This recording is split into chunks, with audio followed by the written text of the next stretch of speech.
See, still love Mickey. Yes, absolutely. Mickey Joseph, he did all he could coming into this. He had a week, and I think that's part of why they decided to make the move. Instead of waiting until October 1st with Scott Frost, they wanted to give whoever the interim coach was, they wanted to give him a chance. They wanted to give him a chance to be able to come in.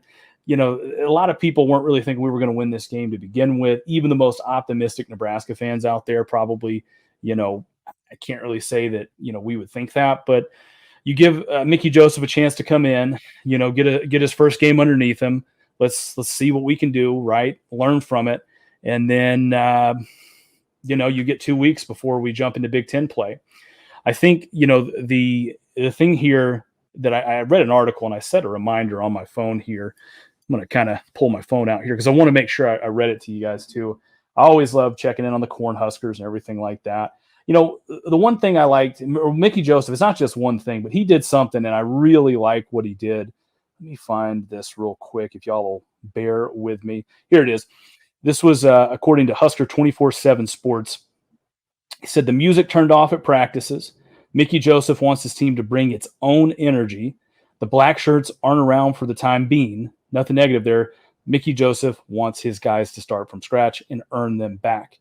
Yeah, I think that's it's positive. You know what I mean? They're cutting the music off, and that's a little thing, right? I liken it to like when you're working out, you're running, you're you're trying to sort of work out, and you get that second win from music. Whenever you play football, you're out on the field, you're not going to get a chance to get hyped and use that music. And so I like that. I mean, I thought they came out a little bit more aggressive today. As far as taking the black shirts back, 100% agree with that. I think that's the right move. Nobody on that defense has earned a black shirt this year, period, point blank, end of story. They just haven't. I mean, it's pathetic. As far as, another thing I saw too was they started doing more tackling, at practice. Obviously I know the comment section here, and again, jump in the comment section. I'm going to start interacting with you guys a lot more on this show as it's just me today for you. One of the things I saw out there was, they said that you got a lot more physical in practice. The problem is you got to start doing that physicality. You got to start laying a lot of those roots and everything like that early in the year. And that's part of the problem. They didn't lay that early on enough. I think we'll look a lot better as we jump into Big Ten play. Mickey Joseph is going to have a chance to, continue to lay sort of some of his fundamentals and some of the things he wants to do. But yeah, that's just my initial thoughts on this. Let's see here.